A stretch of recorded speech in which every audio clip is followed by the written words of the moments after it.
Well, the Paris Olympics is a hot mess for the IOC, that's the International Olympic Committee, and it's a shame because a lot of these athletes are not being properly respected, that they've spent their entire lives training for the privilege of competing for their country, and now they are stuck in a Parisian hell. It's not just the offensive nature of the opening ceremony, which we'll get to. It's also these woke policies that have made it a hell for them and hard for us to watch. Now, this is an excellent example of progressive policies gone wrong because no one bothered to study.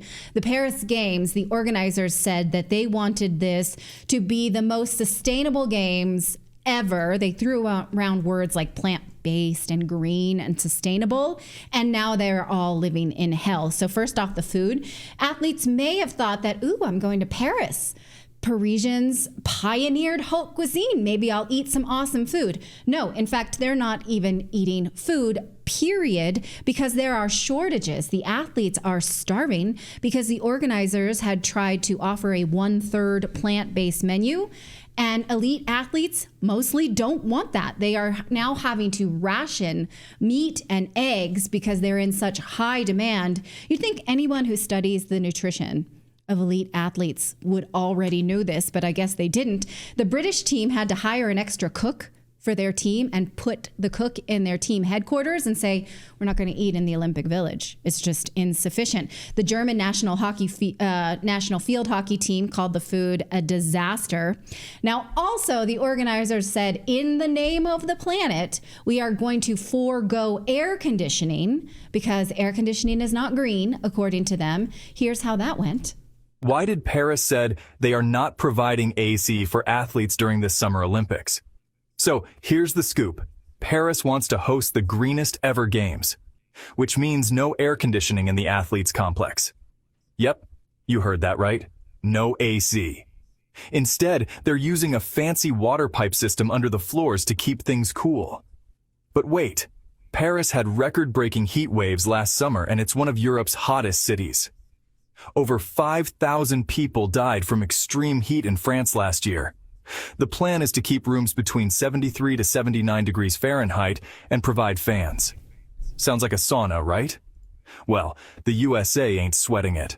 Sarah Hirschland, CEO of the USA Paralympic and Olympic Committee, announced that Team USA will bring their own air conditioning units. She respects the sustainability focus, but keeping athletes cool is a top priority. Now, aren't these the same people that are always telling us how dangerous heat is, how people are going to die of extreme heat waves due to global warming, and that we need to adapt, but they're A-okay with just putting athletes in a sauna where they can't properly sleep because they'll be so hot? It's going to be 94 degrees Fahrenheit in Paris tomorrow. You can't push that agenda if you're not going to make them feel the heat of global warming. I suppose you're right. Yeah, good point. Now, also, organizers did these recyclable beds made of cardboard, which the athletes say are terrible. Take a look at that. That's a cardboard bed with some kind of like sustainable foaming. Now, you don't have to look very hard on social media to find athletes saying this is uncomfortable and terrible. U.S. gymnast Frederick Richards said he gave up and he actually ordered a real bed to be shipped to him because he couldn't handle it for the few weeks of the Olympics. You know I would do the damn same thing. Yeah. I show up, there's a cardboard bed, I'm going to fall right through it. No frickin' way. Amazon to the rescue. I don't know if you know this or not, but that's actually dual purpose, that bed, because those cardboard beds are also to discourage the creation of athletes. Brand new Olympians, if you know what I mean. From procreating. Okay. Yeah. Again, that's another reason why I'd get rid of that bed. Exactly. Yeah. Well, the U.S. men's basketball team said, forget this, and they all decided to stay at a hotel collectively at a cost of $15 million. So that wipes out the sustainability when you have a whole team now getting hotel rooms with air conditioning and proper beds. Now, Joel Embiid of the Olympic team is 7 feet tall. There is no way that this guy is going to sleep on a cardboard bed. Now, I know the French don't have a reputation for being hospitable to foreign travelers, but even even the most reasonable amongst them would know that it's rude to ask a guy like that to sleep on a cardboard bed. Now, athletes also say that the Olympic Games green transportation is a huge pain. Here is from Olympics.com, where they promised athletes that the shuttles to their events would be sustainable. They were supposed to be able to depend on this app to get them around to their events using sustainable transportation. Athletes are saying that's not working either. The French daily Le Parisien said that organizers are scrambling to improve transportation because it's just not working. Athletes are saying there's terrible delays. 6 swimmers from the South Korean team decided to just move out of the Olympic Village and get a hotel nearby because they said their shuttle rides, which were promised to be 45 minutes, were 2 hours. So they said, forget it. We can't rely on green transportation. We're going to get a hotel nearby and walk to our pool. Again, this is exactly what green researchers have been saying all along about green policies. You got to do the math first before you just throw around woke words like plant-based or sustainability. And they will never work when you ask people to go with less. Green policies will only succeed with innovation to make the life we already know easier, not asking people to give up comforts. And finally, the opening ceremony that featured, the Horsemen of the Apocalypse and drag performers mocking Christianity. Well, now organizers have apologized for the offense. Videos of the full ceremony continue to be censored online. They've been removed because the IOC has been using copyright violations to just pretend that never happened. But they did issue what we call in my house a BS apology. You know, when you say like, apologize to your sister, and then that person apologizes, but they don't mean it. This is a BS apology from the IOC saying they're not really sorry they did it. They're sorry you were upset. Clearly, there was never an intention to show disrespect to any religious group. On the contrary, I think that Thomas Joly really tried to really intend to celebrate community tolerance. That was his word yesterday. And looking at the result of the polls that we shared, we believe that this ambition was achieved. If people have taken any offense, we are of course really sorry. Ma volonté n'est pas d'être subversif ni de me moquer. I'm sorry, I meant to cut him out. So she's not saying she's sorry that it was offensive. She's saying she's sorry if you were offended. And they brought their own polls to show us that people were not offended. So if you are, you're outside of the majority. And in fact, look at the press saying that anyone who was offended is right-wing or a far-right politician.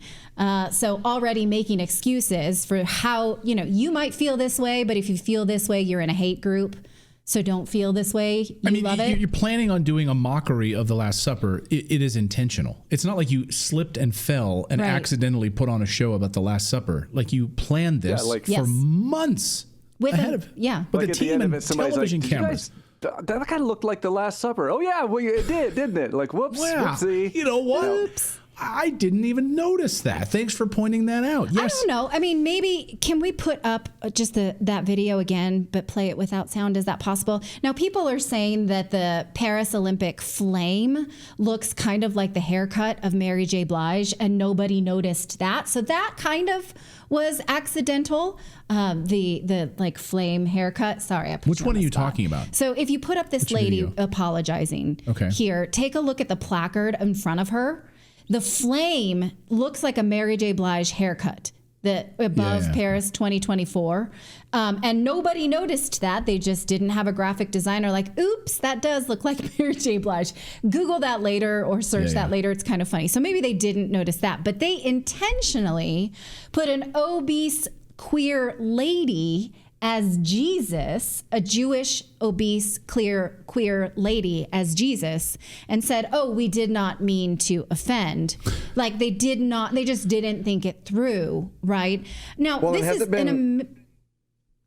just really quick, has it been confirmed that it was the Last Supper? Because I've also seen people saying it was the final feast of Dionysus, which is basically the same story, but different. It's Greek. Various athletes have said that.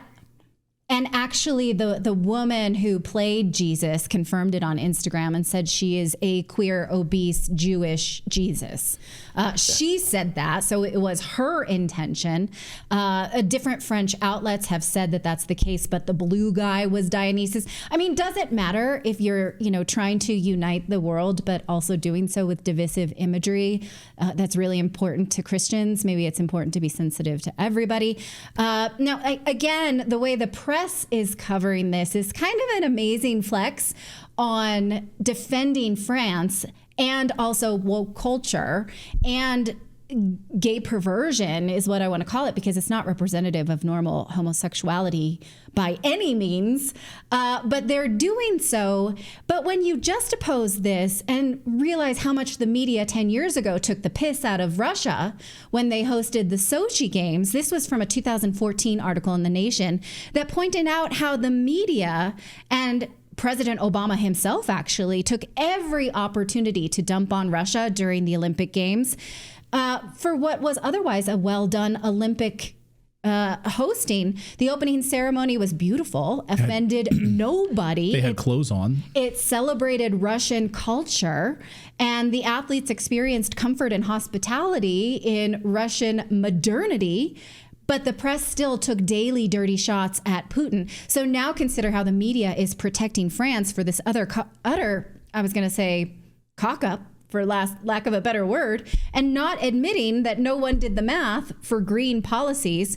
But France will get a chance to embarrass themselves all over again in 2030 because they have just been named the host of the Winter Games in the French Alps. So I hope they get the climate control thing under wraps, because did you know that 7 times more people die of cold than heat every year? So those athletes are going to freeze if they keep this shit up. So let us know what you think. Are you watching the games? Again, I'm not one for cancel culture, and I hate to boycott the games because these athletes worked so hard. I'm not even touching on the neutral athletes from Belarus and Russia. I mean, it is a woke mess, but let us know what you think. If there's anything, you find inspiring that you're still watching, I want to know.